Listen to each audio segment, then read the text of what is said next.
प्रिय मित्रों नमस्कार। आज के काव्य पाठ में अब कविता नंबर 2 ले रहा हूँ। कविता का शीर्षक है एलोरा गुफाओं का शिव मंदिर। मैं रोहताश गुप्ता, कुरुक्षेत्र विश्वविद्यालय के प्राणी शास्त्र विभाग का प्रोफेसर एवं one time head of the zoology department. आजकल सेवानिवृत्त हूँ और ये मैं सेवानिवृत्त कार्य में समय का सदुपयोग करते हुए काव्य सर्जन करता हूँ। आजकल यूनाइटेड स्टेट्स ऑफ अमेरिका आया हुआ हूँ और मैंने यूनाइटेड स्टेट्स ऑफ अमेरिका आके 8 काव्य संग्रह कर लिए हैं, क्योंकि रोज़ सुबह तैयार हो जाता हूँ और शाम तक यही काम रहता है और कोई काम नहीं है। सुविधाएँ आने को कोई मुश्किल नहीं है। तो अब मैं जो है एलोरा गुफाओं का शिव मंदिर, और ये मेरी अब यूनाइटेड स्टेट्स में ये जो पांडुलिपि है, ये पांडुलिपि संख्या नंबर 7 है और इसका मैंने शीर्षक दिया है संसार और भारत के अतीत की एक खोज। संसार और भारत के अतीत की एक खोज। तो अब आज के काव्य पाठ का शीर्षक है एलोरा गुफाओं का शिव मंदिर। प्रिय मित्रों, मैं पहले तो आपका स्वागत करता हूँ। अंतर्हृदय से आपका आभार प्रकट करता हूँ कि आप मेरे वॉइस ऑफ पोइट्री नामक चैनल से आप कभी कभी मेरे से संपर्क साध लेते हैं। मेरा सिर्फ एक ही मेरा ध्येय है कि मेरे भारतवासी, स्पेशली वो बच्चे जो स्कूल कॉलेज और यूनिवर्सिटी में पढ़ते हैं, उनको मैं भारत की संस्कृति के बारे में अपने जरिए कुछ थोड़ा बहुत प्रयास करके उनको थोड़ा बहुत मैं उनके मन में चेतना जगा दूँ, जिससे कि वो भारतवर्ष के प्रति संवेदनशील हो जाए। और जब कोई भी हर नागरिक अपने देश के प्रति संवेदनशील हो जाएगा तो उसको किसी सरकार को या समाज को ये कहना नहीं पड़ेगा कि भारत महान है, भारत की संस्कृति महान है, आप देशभक्त बनो। ठीक है ना। स्वयं सभी कोई देशभक्त ये नहीं कोई माला फेरता है। देशभक्त तो ये भी नहीं कि भारत माता का चित्र लगा के उसको नमस्कार करे, वो भी ठीक है, लेकिन वो आवश्यक नहीं। आवश्यक ये है कि जब भी भारत में रहे, भारत का खाता है, भारत में ही रहता है, भारत में ही वंश चले हैं पूरे पहले, और भारत में ही भविष्य में चलेंगे, तो उनके भारत के प्रति समर्पित रहने के लिए संवेदनशील होना अत्यंत आवश्यक है। और संवेदनशील होने का एक बहुत ही सार्थक माध्यम है कि स्कूल कॉलेज और विश्वविद्यालयों के सिलेबस में, पाठ्यक्रम में ऐसे ऐसी कविताओं का वो किया जाए, समापन किया जाए, उनको सम्मिलित किया जाए। जब बच्चे पढ़ें तो बच्चे के दिमाग में अपने देश के प्रति अपनी जो धरोहर है, सामाजिक सांस्कृतिक धरोहर है, उसके बारे में चेतना जागे। जब चेतना जागेगी तो अपना आप भी देश के प्रति संवेदनशील होगा। हमारे सामने का एग्जाम्पल है जापान में बच्चा 4 साल का होता ही उसको ये पता था कि मैं जैपनीज हूँ, उसे ये पता था मेरे कंट्री के नाम जापान है। कौन अभी तो स्कूल भी नहीं गया तो उसे पता है। हमें कहीं ना कहीं स्टोरी यहाँ से शुरू करनी पड़ेगी कि देश के प्रति, भारत देश के प्रति संवेदनशील होने के लिए जो भारत की बहुत ही रिच कल्चरल हेरिटेज है, उसके बारे में बच्चों को हम बताएं। तो उसी में से मैं बहुत टाइम ले गया हूँ। अजंता एलोरा की शिव मंदिर मैं आपसे कहता हूँ, मैं यहाँ खुद गया हुआ हूँ। तो आपको हैरानी होगी, अजंता एलोरा की गुफाओं के परिसर में सिर्फ आधा मिनट लूँगा। जो शिव मंदिर उन्होंने रॉक पहाड़ को छेनी हथौड़े से काट करके जो शिव मूर्ति बनाई है, वो विश्व में एकमात्र इतनी बड़ी मूर्ति है। और यहाँ से ये पता लगता है कि उन दिनों में वो लोग जिन्होंने वो शिव मूर्ति बनाई है या जिन्होंने एलोरा की गुफाएं बनाई हैं, उनके मन में कितनी कर्मठता थी, कितना दृढ़ निश्चय उनका था, और कितना बढ़िया उनके पास कौशल था, और दूसरा उनकी हॉबी कितनी अच्छी थी। और आपको हैरानी होगी, उन दिनों में अगर सारी मिला के उम्र 50 साल तो 5-5, 6-6 उनकी पुश्तें, लड़का लड़के का, बाप का लड़का, पोता पर पोता, उसी के हथौड़े छेने से लगे हुए उन्हीं पहाड़ियों में लगे रहे। और वहाँ उन्होंने जो वहाँ नज़ारा पेश किया है, कहीं अगर सरकार, ठीक है एक ये बात है ध्यान से सुनने वाले, कि भाई उनको छेड़ा नहीं जा सकता, तो मतलब उनको उनकी लिपाई पुताई नहीं की जा सकती, लेकिन रख रखाव तो बहुत बढ़िया किया जा सकता है।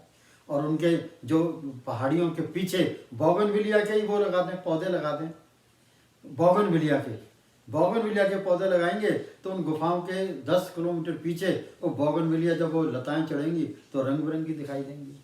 वहाँ रोज झाड़ू लगे, रोज वहाँ स्टाफ वहाँ रहे डेली। अरे इतना पैसा जब खर्च हो रहा तो भारत सरकार को एक नई रीति शुरू करनी चाहिए, पर्यटन विभाग को, आर्कियोलॉजिकल डिपार्टमेंट को, कि वहाँ पूरा स्टाफ उपलब्ध हो, वहाँ स्टाफ उपलब्ध हो और वहाँ लोगों के लिए गाइड्स उपलब्ध हो। चलो देखा जाएगा जो होगा, ज़्यादा कम पैसे वाले गाइड्स उपलब्ध करा दें, बाकी सब्सिडी गवर्नमेंट दे। देखिए लोगों में 5 साल के अंदर ही धारणा जागेगी।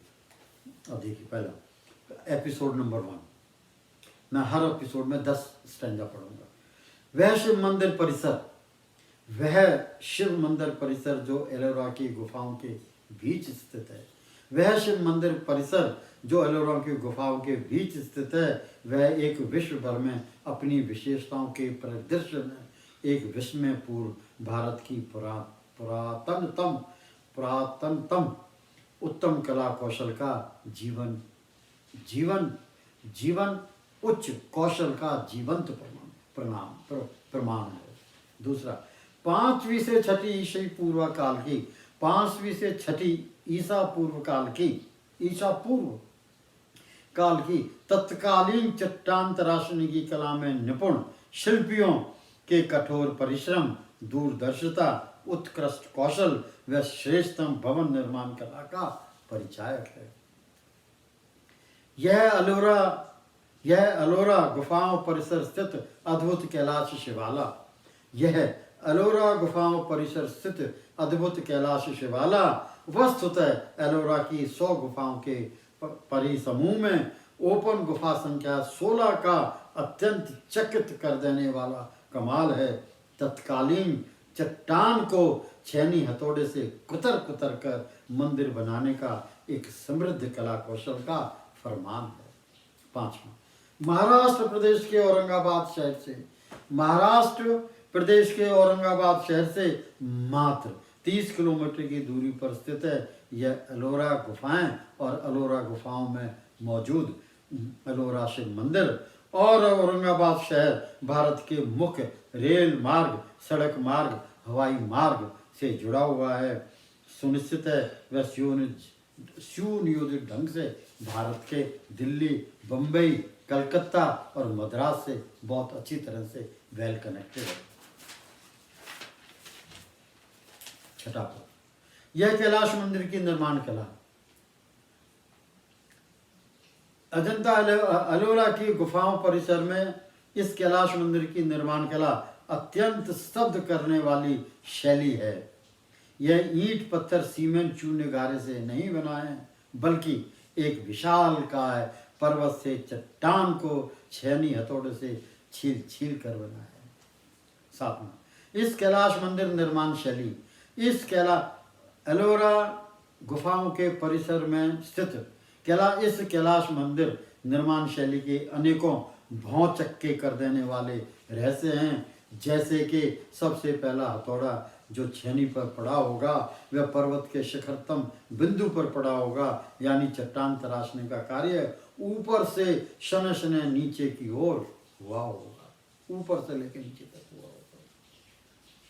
8वां, एलोरा के इस शिवालय निर्माण में, एलोरा के शिव शंकर के इस शिवालय निर्माण में एक अनुमानानुसार 150 वर्ष लगे थे। सकल चट्टान की शिला को एक अनुमानानुसार शिल्पियों की 7 पुश्तों ने खोदा था, छीला था, संजोया था। 9वां, यह एलोरा का शिव मंदिर दक्षिण भारत की द्राविड़ शैली से प्रभावित है।